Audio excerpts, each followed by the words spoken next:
Vous regardez BFM Politique sur BFM Business à la télé, à la radio et sur BFM TV évidemment. BFM Business représenté sur ce plateau par Edwige Chevrillon et Le Parisien représenté par David Doucan. Nous recevons donc la ministre chargée de la citoyenneté, Marlène Schiappa. Marlène Schiappa, le projet de loi renforçant le respect des principes républicains est donc étudié depuis lundi à l'Assemblée nationale. C'est la première lecture. Et dans ce contexte, nos confrères du JDD mettent en une la Turquie et son président Erdogan. Aujourd'hui à la une, le journal décrit un système d'influence d'Ankara qui va jusqu'à certains élus locaux mis en place spécifiquement. Comment avez-vous réagi à la découverte de cet article ?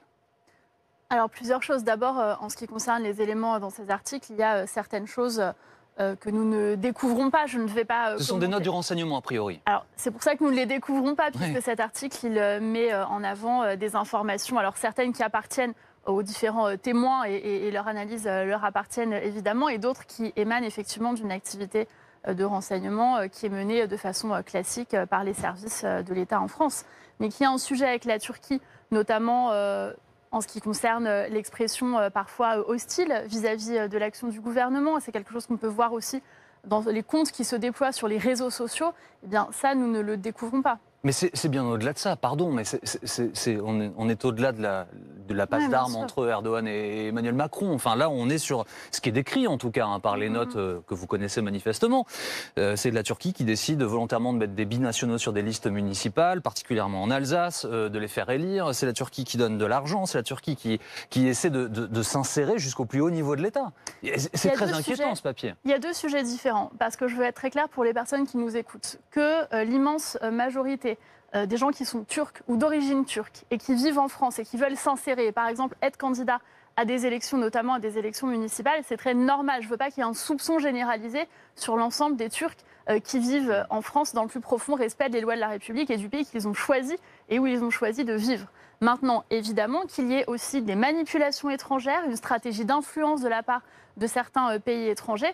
Comme je vous le disais, ce n'est pas quelque chose que l'on apprend. Et d'ailleurs, le ministère de l'Intérieur est maintes fois cité dans ce dossier fort intéressant du JDD que j'ai lu avec beaucoup d'intérêt pour les mécanismes qu'ils souhaitent mettre au jour. Et ça, évidemment, c'est un sujet de préoccupation en ce qui concerne les manipulations, l'influence étrangère. C'est d'ailleurs, et ce n'est pas anecdotique, je vous parlais des réseaux sociaux, ce n'est pas anecdotique. C'est d'ailleurs pour ça que nous avons voulu, avec le gouvernement, travailler sur les manipulations de l'information sur les réseaux sociaux, notamment dans le cadre des élections. Parce qu'un pays étranger, aujourd'hui, par l'intermédiaire des réseaux sociaux, qui serait mal intentionné, peut tout à fait avoir une influence sur le déroulement d'une campagne et voire d'ailleurs sur son résultat. Alors justement, on va entrer dans le cœur du texte. Alors bonjour Marlène Schiappa, on en vient à ce texte que vous défendez en ce moment à l'Assemblée nationale, le projet de loi de renforcement des principes républicains, on l'appelle aussi projet de loi séparatisme, contre les séparatismes. L'un des éléments clés, c'est ce contrat d'engagement républicain que les associations,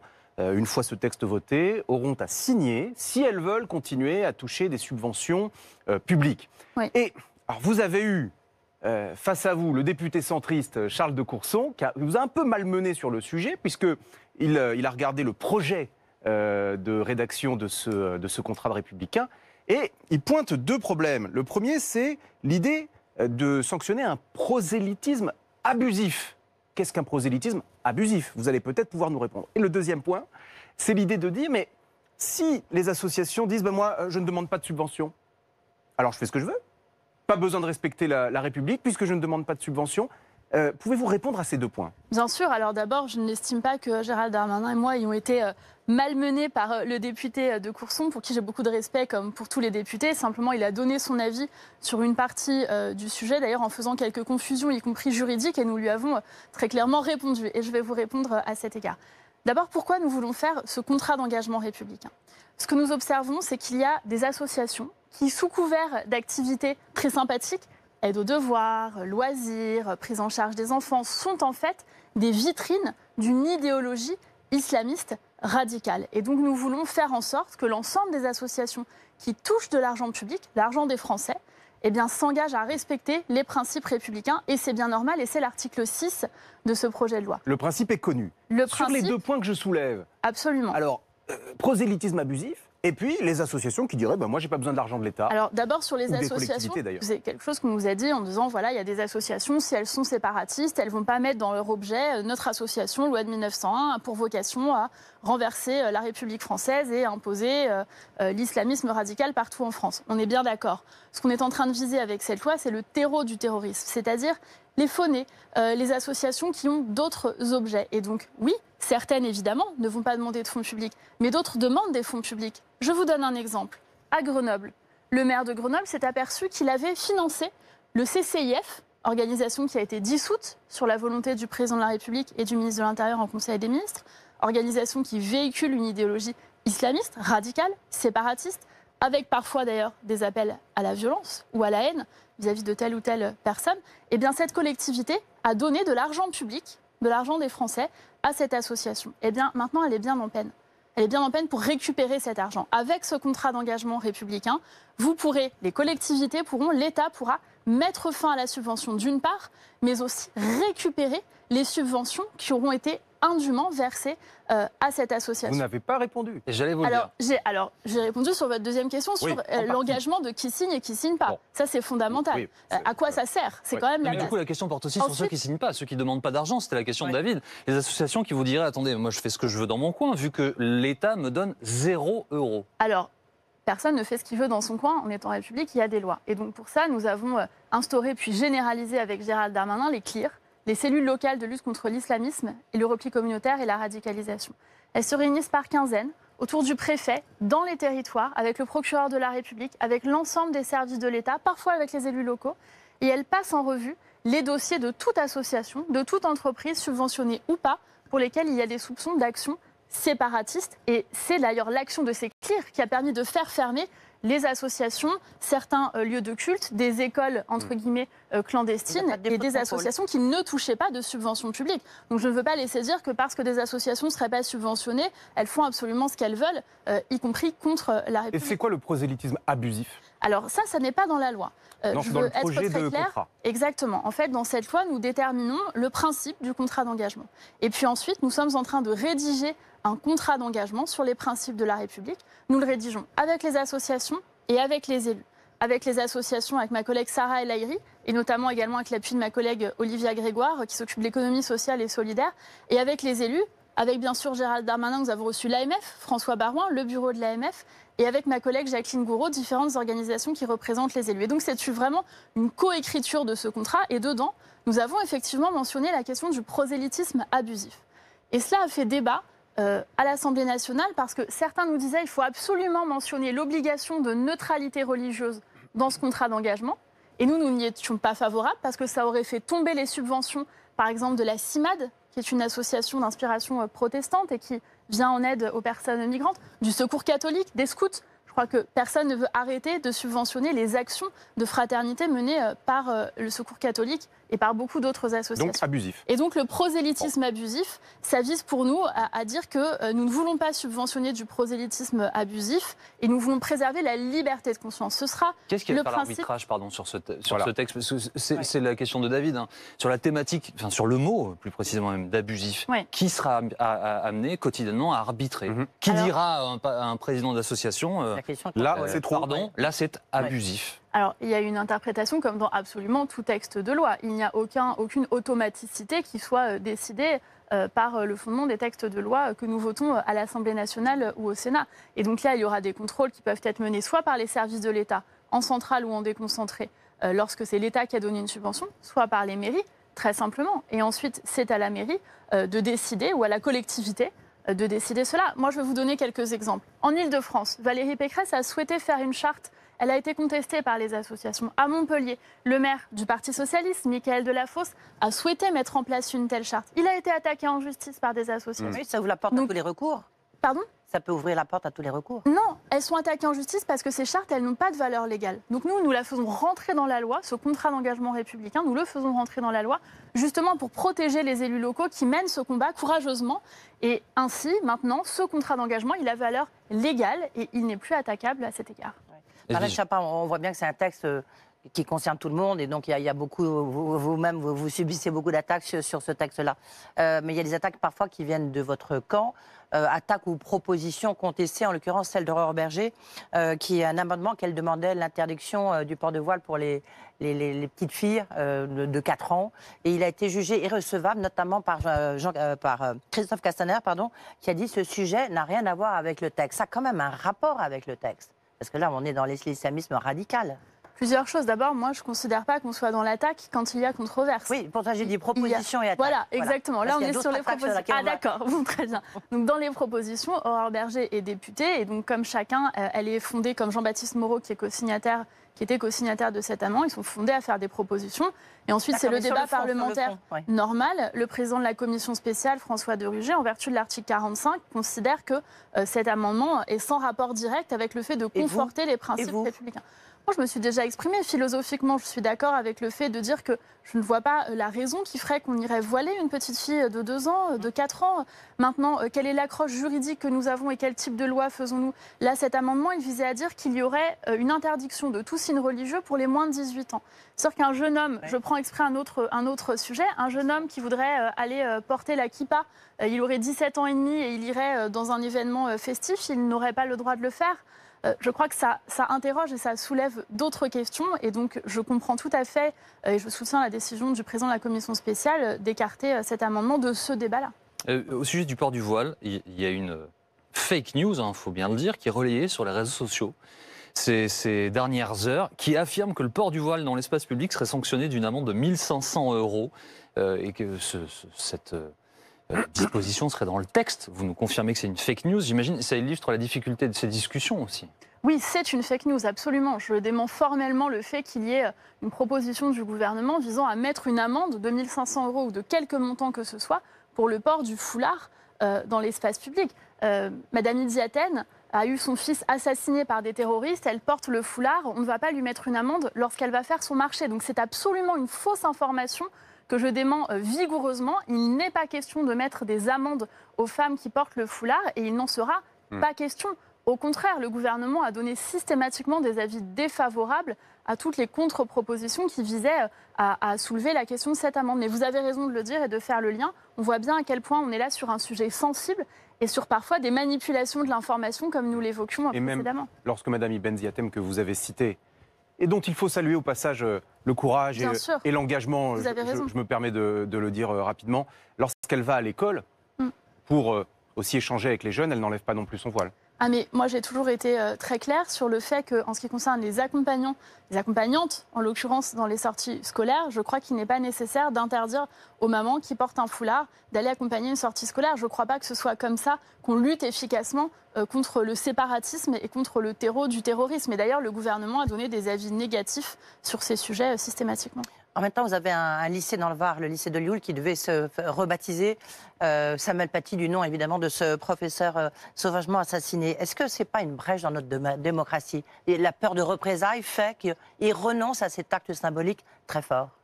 Plusieurs choses. D'abord, de façon générale, j'observe, et pardon de le dire comme ça, qu'il y a quand même un manque de courage assez généralisé. De la part des professeurs? Non, je ne parle pas des professeurs. Je parle là du débat public, pour être très clair. Moi, j'observe qu'il y a les intellectuels qui prennent la parole pour défendre les principes de la République. Ils sont parfois seuls. Ils se comptent sur les doigts des deux mains. C'était le maire qui avait pris ces décisions, et là, c'était en interne. Bien sûr, en ce qui concerne les professeurs. Moi, à titre personnel, je crois important de rendre visible ce qui s'est passé pour qu'on se souvienne qu'on a décapité un professeur à 17h en pleine rue, en plein jour, parce qu'il avait fait un cours sur la liberté d'expression. Et l'hommage national qui lui a été rendu par le président de la République, qui était poignant, je pense qu'il restera dans la mémoire collective. Mais sur ce fait-là, sur cet exemple-là, moi, je ne veux pas jeter la pierre aux professeurs qui sont dans un collège, qui peut-être ont peur, et je ne veux pas leur jeter la pierre à eux. En revanche, j'observe que globalement, il nous appartient à tous et à toutes d'être unis pour combattre le terrorisme et d'adresser un message clair. D'ailleurs, c'est pour ça, et pour ne pas laisser seuls les fonctionnaires, les professeurs, que nous avons décidé dans cette loi, avec ma collègue Amélie de Montchalin, de renforcer considérablement le portage de la laïcité. Parce que la question qui est posée là... C'est difficile. Oui. C'est difficile, c'est pour ça qu'on le fait. Si c'était facile, je serais ailleurs, et vous aussi probablement. C'est difficile, mais nous le faisons. Et donc nous avons décidé de prendre cette question à bras-le-corps. Et pour justement ne plus laisser les fonctionnaires seuls, nous avons porté 2 sujets dans cette proposition de loi qui ont été votés, et je remercie les députés. D'abord, la création d'un véritable réseau solide de la laïcité dans toutes les administrations publiques et dans chaque préfecture. Et ensuite, un grand plan de formation. J'ai confié une mission à un préfet, le préfet Bénard, pour qu'il détermine ce plan de formation. Ça serait une réponse, par exemple, à ce qu'on vient d'évoquer ? Moi, je crois que c'est une des réponses, oui. Je crois qu'on a trop souvent fermé les yeux sur les questions liées à la lutte contre la radicalisation, à la lutte contre la laïcité. Pour la première fois, depuis des dizaines d'années, nous avons un président de la République courageux, qui sort la poussière de dessous le tapis, qui met le sujet à l'agenda public, qui porte une proposition de loi, qui dissout les associations hostiles vis-à-vis de la République et les organisations séparatistes, qui organisent et qui financent parfois ces actions terroristes. Donc je crois que ce combat, il est récent. Dans cette forme, en tout cas, je crois qu'il nous appartient de l'accompagner avec toute la société. Toute dernière question à ce sujet. Vous pensez à qui quand vous dénoncez un manque de courage ? Pour dire la chose très concrètement, vous dites ce ne sont pas les enseignants, vous venez nous dire ce n'est pas le président de la République. Qui ? Ce ne sont pas les intellectuels, vous avez dit. Non, au contraire. Ouais. J'ai dit qu'il y avait... Écoutez, quand on fait un débat sur ces questions, on voit qu'il y a beaucoup de gens qui avancent à tâtons, avec une forte prudence, et je pense notamment à une grande partie du monde politique. Je vous le disais tout à l'heure, on a découvert qu'une collectivité a financé le CCIF. Mais pourquoi ? Pourquoi ? Pour quelles raisons financer des organisations qui, ouvertement, lancent des appels à l'apologie du terrorisme, à la haine de l'autre, tiennent des propos antisémites? Des organisations, des associations sont financées par certaines collectivités, alors que sous couvert de faire du sport, en réalité, elles tiennent des propos antisémites, elles interdisent aux femmes de venir. Je pense que dans le monde politique, et notamment, je vais le dire, dans une grande partie de la gauche, je pense qu'il y a eu un abandon de ces sujets, un abandon des questions de laïcité, et donc, d'ailleurs, un abandon des personnes les plus populaires, parce que les premières victimes de l'islamisme radical, ce sont les personnes qui vivent dans les quartiers populaires. Alors justement, pour essayer d'être le plus concret possible au sujet de ce texte, il concerne aussi des dispositions sur le mariage forcé et sur la polygamie. Oui. Vous allez faire comment ?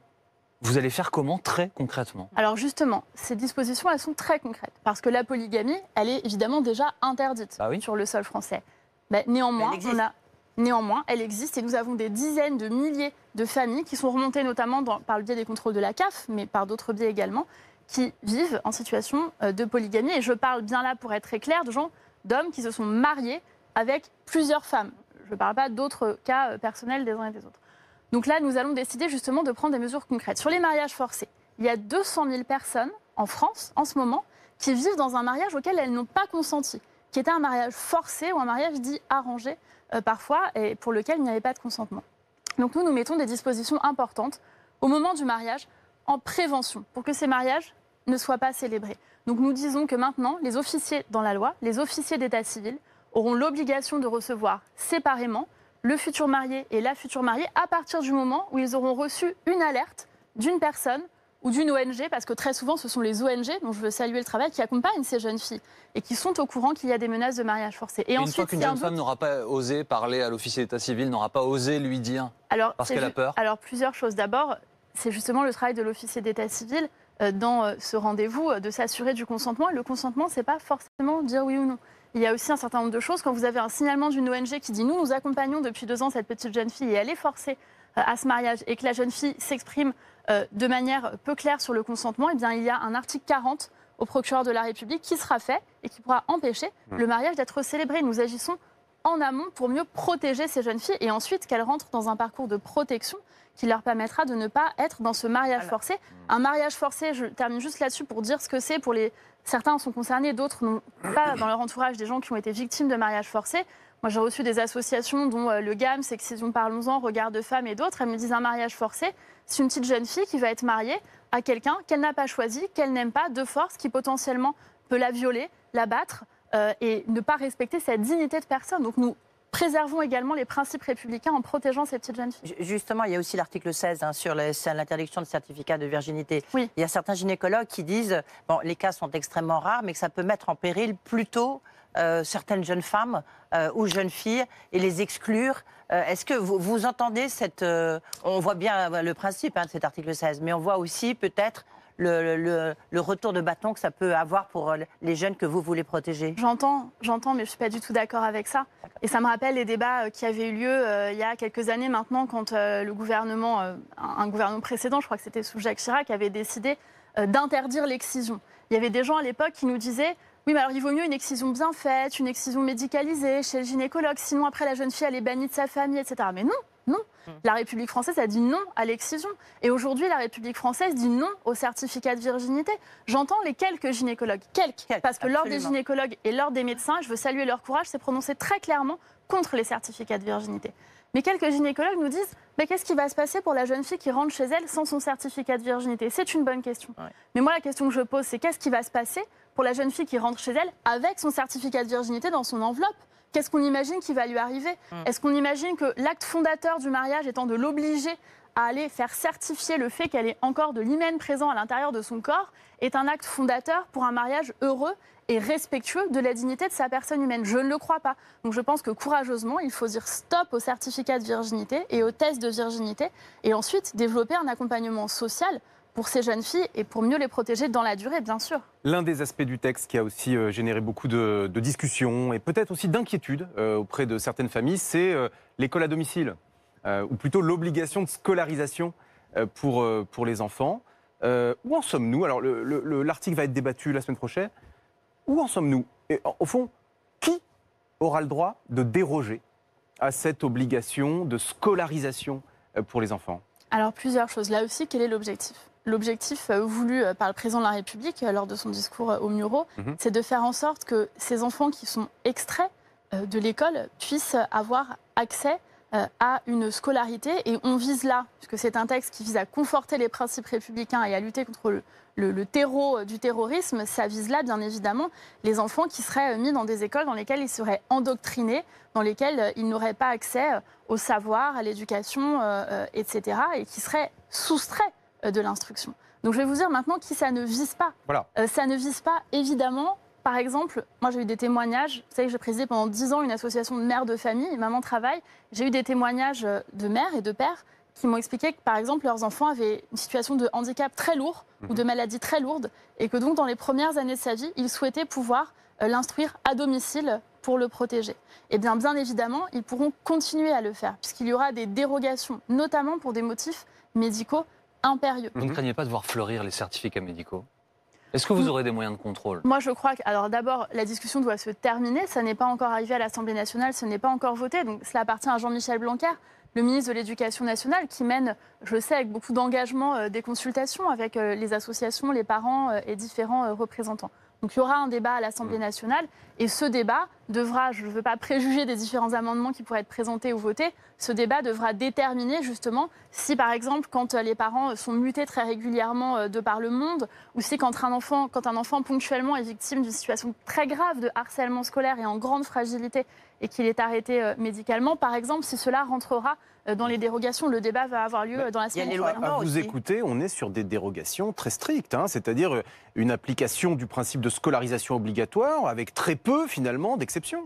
Il y a un principe. Donc, si nous avons voulu, si le président de la République a voulu faire l'instruction, mettre fin à l'instruction en famille pour que chacun puisse avoir accès à l'école, oui, c'est pour que ce principe soit individuelle en moins. C'est une liberté individuelle en moins importante pour beaucoup de familles. Ce texte, justement, c'est un grand texte de liberté qui doit justement préserver et renforcer la liberté de culte, la liberté de conscience. Et c'est justement pour protéger les enfants qui seraient endoctrinés. Je ne dis pas là que tous les enfants qui sont à la maison sont endoctrinés. Attention, je vais être très précise sur ce fait. Loin s'en faut, oui.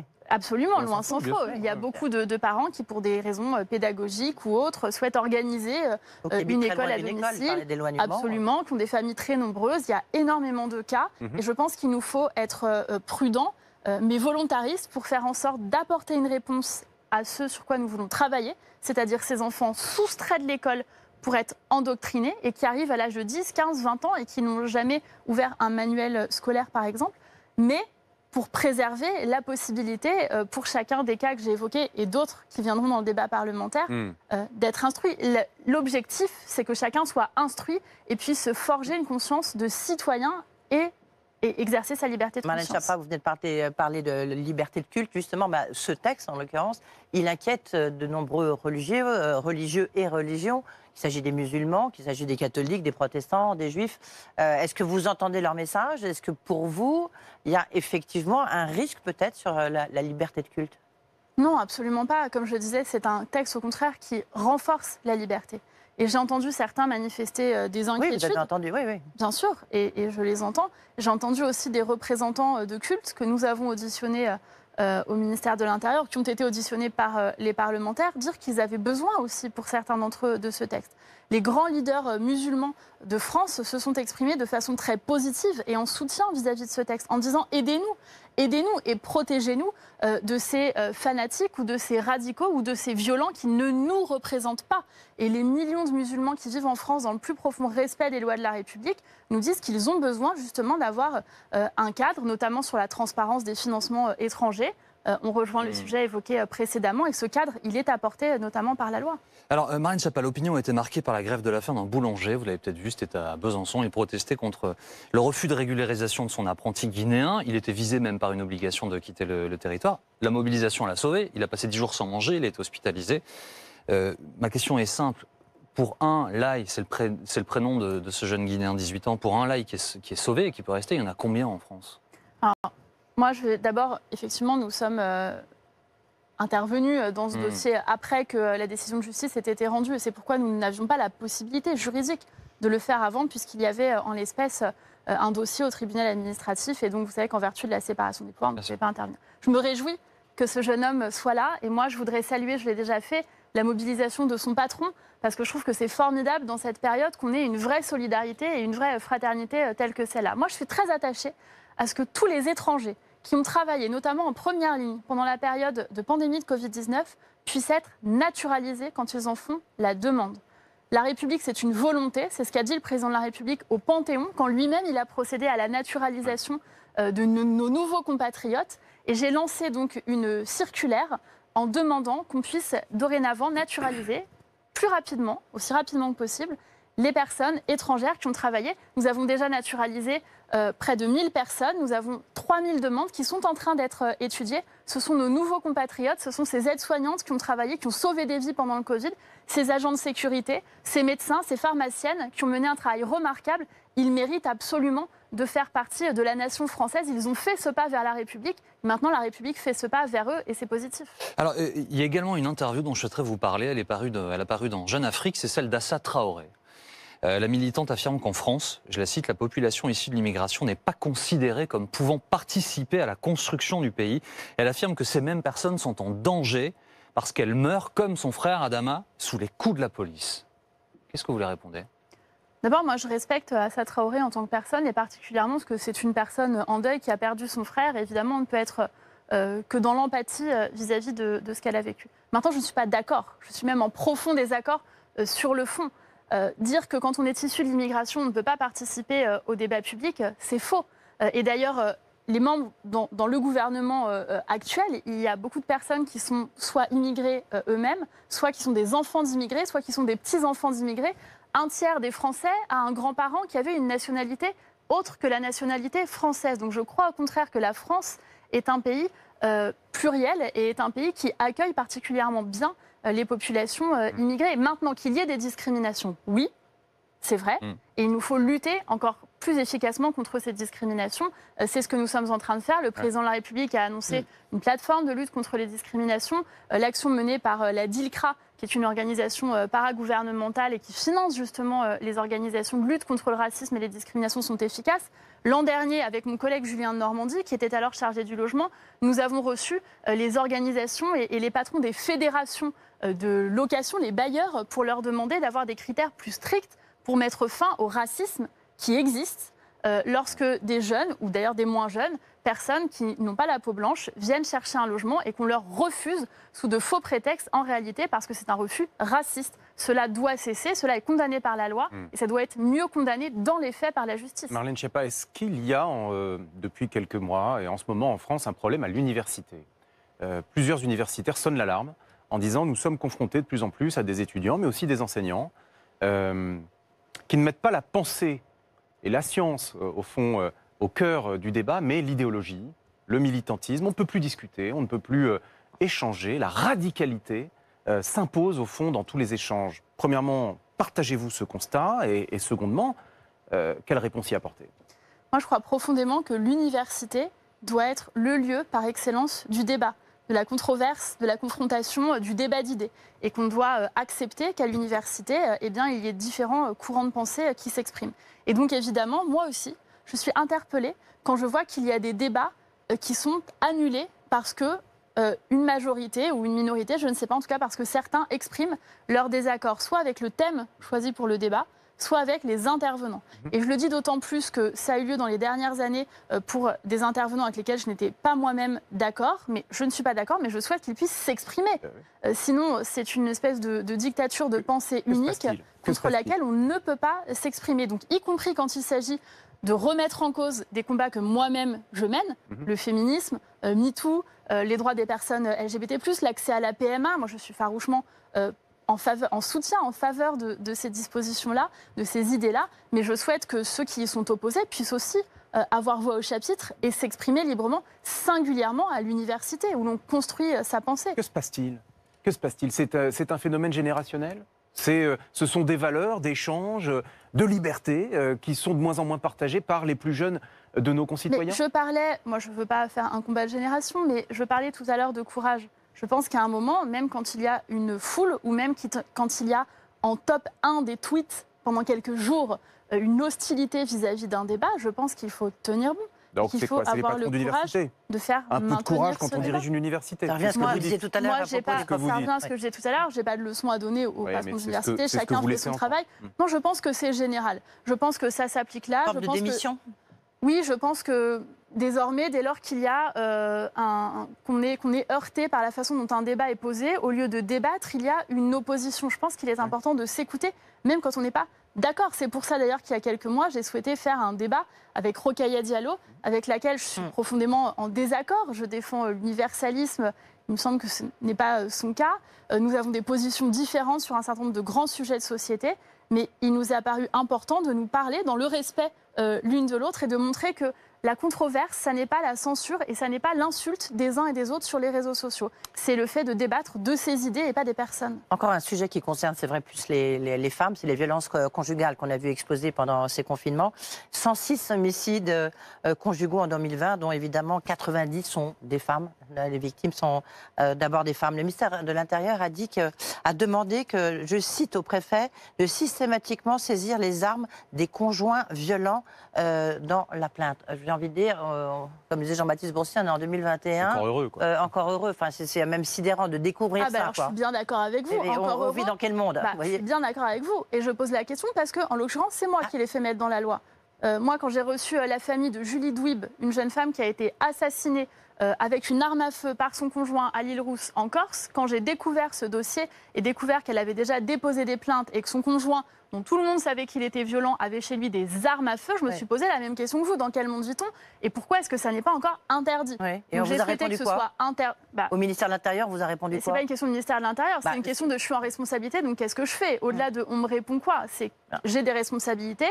Donc dans le Grenelle des violences conjugales auprès d'Édouard Philippe, j'ai proposé qu'on fasse l'interdiction et la possibilité de saisir les armes pour les conjoints violents. Je l'ai fait, nous l'avons fait au gouvernement voté après le Grenelle des violences conjugales. Donc grâce à ce gouvernement, c'est désormais ouf dans la loi. Maintenant, avec Gérald Darmanin, la circulaire que nous avons signée, elle rappelle que c'est dans la loi et que maintenant ça doit être appliqué. Donc nous demandons aux policiers et aux gendarmes, qui d'ailleurs sont formidablement mobilisés face aux violences conjugales. Je veux le dire parce qu'on entend beaucoup de mots qui découragent les femmes d'aller porter plainte. Moi, je voudrais saluer le travail des policiers et des gendarmes qui, tous les jours, font des interventions pour protéger les femmes et les enfants. Et bien, désormais, nous leur demandons de systématiser cette possibilité et d'aller automatiquement poser la question à la femme qui vient déposer plainte ou une main courante si elle le souhaite, mais on préfère que ce soit des plaintes, et qu'ils aillent saisir les armes à feu. L'arme à feu, je le rappelle, c'est le premier mode opératoire de féminicide. On dit souvent elle est morte sous les coups de son conjoint. Dans la majorité des cas, le premier mode opératoire, c'est par l'arme à feu, absolument. Qu'est-ce qui nous garantit, Marlène Schiappa, si jamais le président devait reconfiner le pays, ce qu'on ne peut pas exclure, qu'est-ce qui nous garantit que nous n'aurons pas à nouveau une flambée de violence intrafamiliale? Alors d'abord, en ce qui concerne un éventuel futur reconfinement, je veux être très claire en amont sur ce que je vais dire. Je ne suis pas en train d'annoncer quoi que ce soit. Je vais vous répondre, mais le fait que je vous réponde ne sous-entend pas qu'un confinement... Vous n'avez pas d'informations. Voilà, absolument. Vous n'avez pas d'informations sur la volonté de reconfiner dans les jours qui viennent. Bon, voilà. Mais on ne peut pas l'exclure. Mais on ne peut pas l'exclure. Rien n'est jamais exclu pour l'avenir par définition. En ce qui concerne les violences intrafamiliales, vous avez absolument raison de mettre ce sujet important sur la table. Nous créons des dispositifs. C'est-à-dire que nous avons fait en sorte d'aller vers. La démarche du ministère de l'Intérieur, c'est aller vers les femmes, aller vers les enfants. Nous avons créé une plateforme qui s'appelle arrêtonslesviolences.gouv.fr où depuis chez soi, sur son téléphone ou sur son ordinateur, 24 heures sur 24, 7 jours sur 7, on peut dialoguer avec des policiers, des gendarmes. Il y a également des psychologues qui sont formés pour cela et qui accompagnent dans le dépôt de plainte ou dans l'intervention à domicile. Nous avons aussi mis en place des partenariats avec des magasins, puisqu'ils restent ouverts. Je peux citer Carrefour, Monoprix, Leclerc, j'en oublie, mais il y en a beaucoup d'autres, qui s'engagent à diffuser, par exemple, le numéro du 3919 sur les tickets de caisse, sur les bannettes de pain. Nous avons créé la possibilité d'alerter les forces de l'ordre par l'intermédiaire des pharmacies. Et je remercie l'Ordre des pharmaciens qui s'est engagé formidablement dans cette mesure. Donc nous faisons tout pour aller vers ces personnes. Passez le message aux pharmaciens, par exemple. Essayez de faire passer un message si vous vous sentez en danger. Est-ce qu'il y a toujours d'ailleurs un mot-clé ? Est-ce qu'il y a une phrase Non, il n'y a pas de mots-clés. Ça, c'est en Espagne qu'il y a des mots-clés. Là, il s'agit simplement d'appeler à l'aide. Mais moi, je passe surtout un appel aux témoins. Quand on voit qu'il y a la maison d'à côté, vous ouvrez le rideau, vous voyez que la maison est en train d'être cambriolée. Quelqu'un part avec la télé, etc. Vous ne restez pas à regarder. En général, vous appelez la police et vous dites « Oh là là, mon voisin est en train d'être cambriolé, faites quelque chose ». Mais là, quand on entend et quand on voit qu'il y a des violences conjugales, qu'il y a des cris, qu'on entend des pleurs, des hurlements, qu'on entend des mots distincts, qu'on entend des coups, que ce soit sur des femmes, des enfants ou des hommes, parce que parfois ce sont des hommes, eh bien, il faut aussi immédiatement appeler la police, faire le 17. Et je le dis parce qu'il y a des gens qui mettent aussi des mots d'alerte sur les réseaux sociaux. Il faut faire le 17. Alors justement, au sujet de la réponse pénale, on en est où des bracelets anti-rapprochement ? Le dispositif a été étendu. Oui. Je voudrais que vous me donniez les chiffres, si vous les avez, s'il vous plaît, parce que moi, ceux que j'ai croisés m'ont fait froid dans le dos, tellement ils étaient faibles. C'est-à-dire, qu'est-ce que vous avez J'ai lu une douzaine de mises en place et 8 applications concrètes.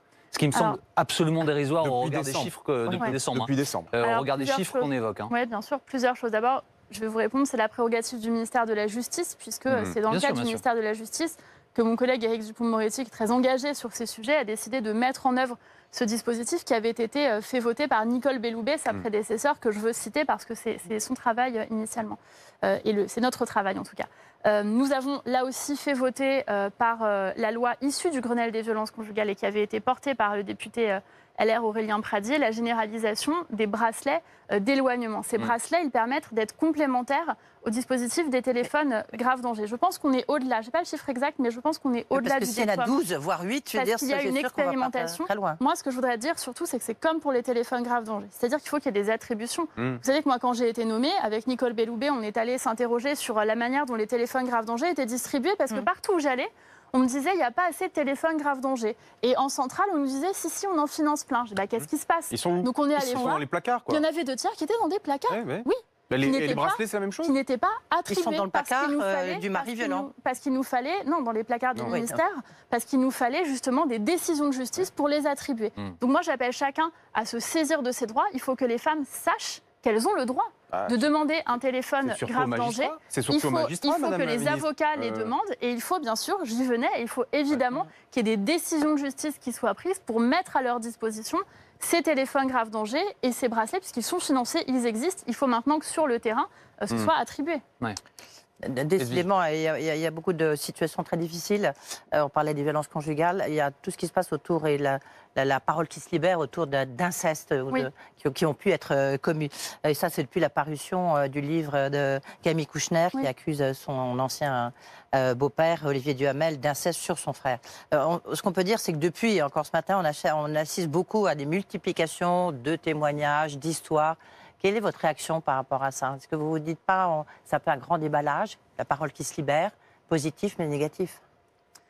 Moi, je veux dire plusieurs choses par rapport à ça. D'abord, évidemment, mon soutien à toutes les personnes qui ont été victimes d'inceste ou qui le sont aujourd'hui, et également aux personnes qui l'ont été dans le passé et qui ne peuvent, pour plein de raisons, n'en parler que maintenant. Et je voudrais à cet égard saluer notamment le courage du député Bruno Kettel, qui a évoqué les violences sexuelles dont il a été victime lorsqu'il était enfant. Je trouve ça très fort et très important qu'un député de la nation, et de surcroît un homme, adresse ce message, je pense que c'est aussi un message de soutien aux petits garçons, aux jeunes hommes qui auraient vécu ces faits. Ensuite, évidemment, la justice, elle doit se rendre devant la justice.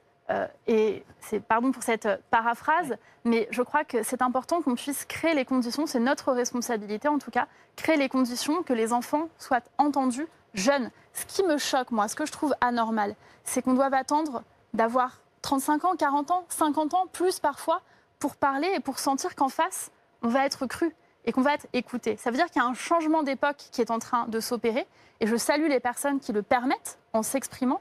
Et ensuite, nous avons allongé les délais de prescription jusqu'à 30 ans après la majorité pour que justement ces jeunes puissent parler, être entendus et que la justice soit faite. En ce qui concerne, juste une phrase, si vous me permettez, en ce qui concerne le père d'Audrey Pulvar, je dois dire, j'étais très choquée, moi, de découvrir ce matin sur des réseaux sociaux des invectives et voire même des insultes à l'encontre d'Audrey Pulvar. À chaque fois qu'il y a un homme qui est accusé de violence sexuelle, on a l'impression qu'on cherche la femme qui pourrait être dans son entourage, sa collègue, sa femme, sa fille, son entourage, pour la blâmer elle. C'est tout sauf féministe de faire ça. Et donc je voudrais dire que ce n'est pas en... Exactement, ce n'est pas en lançant un cyberharcèlement à l'encontre d'Audrey Pulvar qu'on obtient justice vis-à-vis des victimes de son père. Il y a un sujet de société majeur et sur lequel vous vous étiez d'ailleurs vous-même un peu heurté à l'époque de votre loi de lutte contre les violences faites aux femmes. C'est celui de l'âge de non-consentement. C'est-à-dire, la loi dit à partir de tel âge, un majeur qui aurait une relation sexuelle avec un mineur, eh bien, il n'a pas le droit. Hein. Je le résume ainsi. Et une sénatrice, Madame Billon, a proposé un amendement qui a été adopté au Sénat et fixant cet âge de non-consentement à 13 ans. D'abord, que pensez-vous de cet âge-là, de ce choix de 13 ans? Quel est votre sentiment là-dessus? Je ne suis pas d'accord, j'avais eu l'occasion de le dire au moment des débats en 2018. D'abord, on dit à chaque fois on s'est heurté, etc. Ce à quoi nous nous sommes heurtés, c'est l'automaticité. Mais nous avons renforcé la loi, c'est important de le dire. Dans la loi en 2018, conformément à l'engagement du président de la République, nous avons rajouté en toutes lettres dans la loi l'âge de 15 ans, en disant que lorsqu'on a 15 ans, eh bien, c'est rattaché aux éléments qui sont constitutifs de la définition du viol. Donc nous avons renforcé la loi pour mieux obtenir des condamnations pour les moins de 15 ans. Le problème, c'est la présomption de culpabilité. Hein, je le précise pour les gens qui nous regardent. Un problème de constitutionnalité, mais les débats vont revenir, irréfragable. Je pense. Exactement. Bon. Moi, je considère que passer à 13 ans, c'est un recul. C'est un recul. Ça veut dire qu'on crée un flou juridique, et même au-delà de la loi. Je vais vous dire, quand les lois sont votées, moi, je suis très attachée, au-delà de la loi et au-delà des condamnations et de l'aspect juridique, il y a un volet de pédagogie. Et ça veut dire que dans le débat public qu'on est en train d'avoir, on est en train de dire à tous les gens qui avaient 13 ans et demi au moment des faits, ah oui, mais vous aviez 13 ans et demi, donc à partir de là, ça se discute. Ça voudrait dire qu'en dessous de 13 ans, ça ne se discute pas.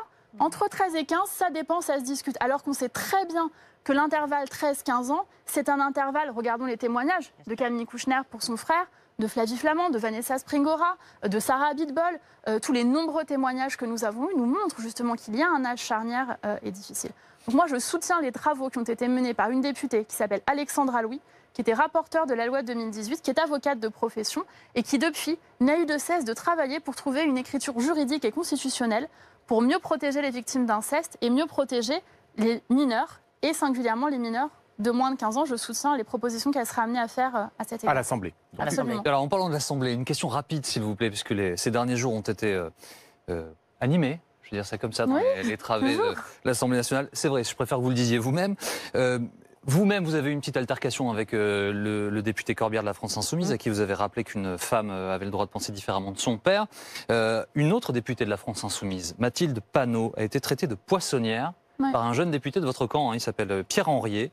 Elle demande des sanctions au patron de l'Assemblée nationale, Richard Ferrand, qui a condamné évidemment cette insulte. Ce sera lors de la réunion des présidents qui est prévue mardi. Est-ce qu'il doit être sanctionné ? Alors d'abord, moi je suis scandalisée d'entendre des insultes, particulièrement des insultes sexistes, mais y compris des propos et des gestes sexistes qui existent encore, moins parce que l'Assemblée s'est féminisée via le groupe La République En Marche depuis 2017, mais il y a encore du sexisme. J'ai adressé une lettre de soutien à la députée Mathilde Panot dès lors que j'ai eu connaissance de ces faits, parce que je n'étais pas présente dans l'hémicycle à ce moment-là. Évidemment, il ne faut rien laisser passer, c'est scandaleux. Donc vous appelez à sa sanction ? Il y a une séparation des pouvoirs, je ne peux pas intimer des ordres.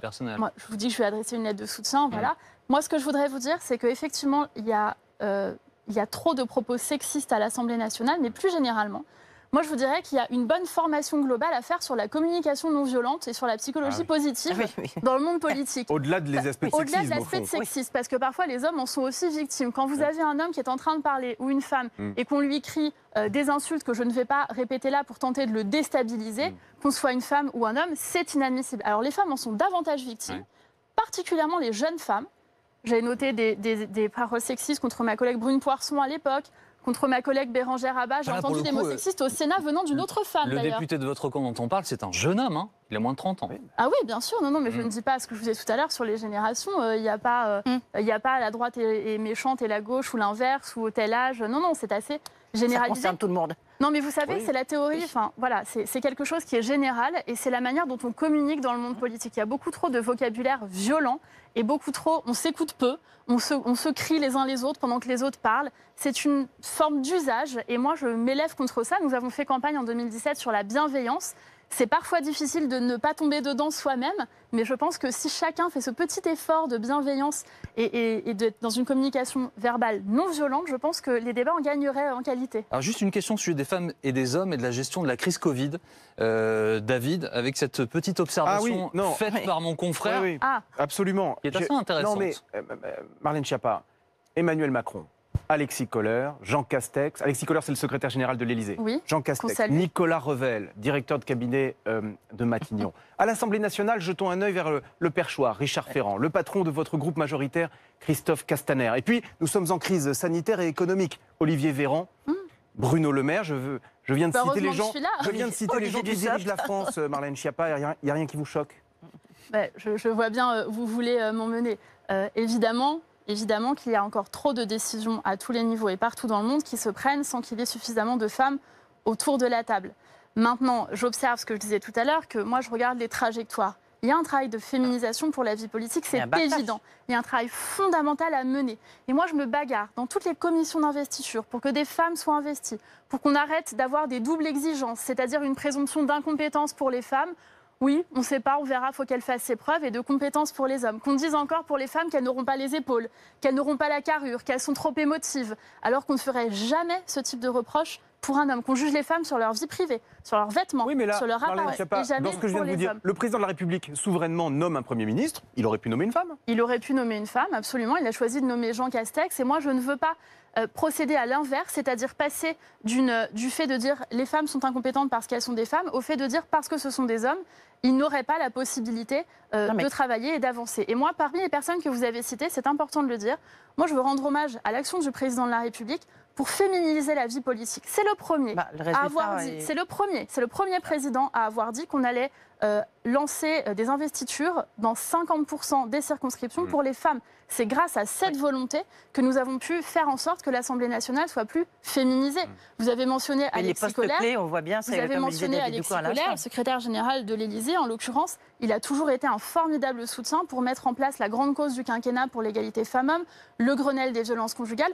Vous savez, si c'est pour changer tous ces hommes engagés pour l'égalité femmes-hommes et mettre à la place Marine Le Pen, qui vote contre tous les droits des femmes au Parlement européen, contre l'IVG, contre les dispositions d'égalité salariale, contre le congé paternité, que ces hommes ont allongé et que nous avons allongé ensemble, et tant mieux, moi je n'y suis pas favorable. Donc le féminisme, oui, la parité, oui, mais il faut surtout voir le contenu et les actes. Encore un mot, s'il vous plaît, dans les pages de notre ami David, ce matin dans Le Parisien. François Bayrou met un coup de pression sur la proportionnelle et l'application. Il dit, et je le cite, ce n'est pas un combat que je vais perdre, que je souhaite perdre.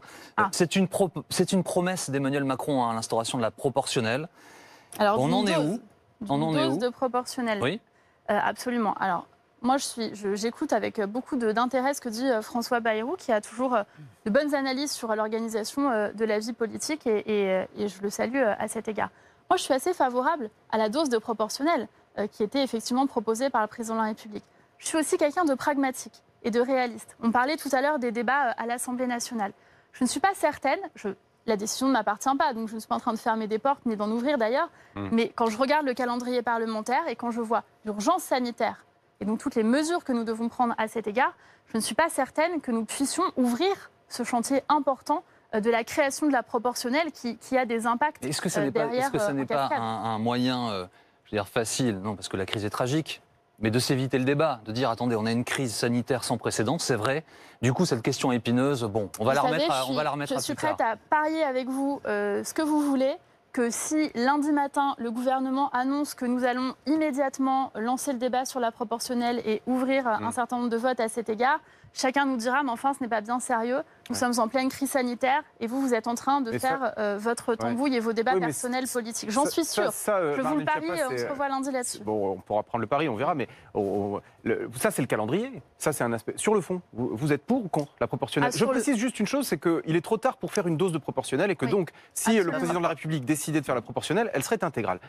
Est-ce que vous y êtes favorable? Moi, personnellement. Sur le fond et en dehors de toute question de calendrier, parce que je précise, je ne veux pas qu'en sortant on dise Marlène Schiappa dit qu'il faut maintenant faire la proportionnelle. Ce n'est pas ce que je dis. Sur le fond, j'y suis favorable. Sur le fond, je pense que ce serait une avancée démocratique. Moi, je combats les idées du Rassemblement national et de Madame Le Pen, mais, pardon, je suis un peu en minorité là-dessus à dire cela, mais je trouve qu'il est anormal qu'une personne qui est arrivée au deuxième tour de l'élection présidentielle n'ait même pas de quoi créer un groupe à l'Assemblée nationale. Donc c'est le choix démocratique des personnes qui ont souhaité ne pas avoir de députés, ou très peu de députés issus du Rassemblement national. Mais je pense que ça pose une question d'équilibre, absolument. Donc dans l'absolu, j'y suis favorable à une dose de proportionnelle, même s'il est trop tard. Mais dans la réalité pragmatique du calendrier et de la crise sanitaire, de la pandémie que nous sommes en train de traverser, je ne suis pas sûre que ce soit le bon moment maintenant. Merci beaucoup Marlène Schiappa d'avoir été notre invitée aujourd'hui. Merci à vous. Merci Edwige et David, on se retrouve dimanche prochain.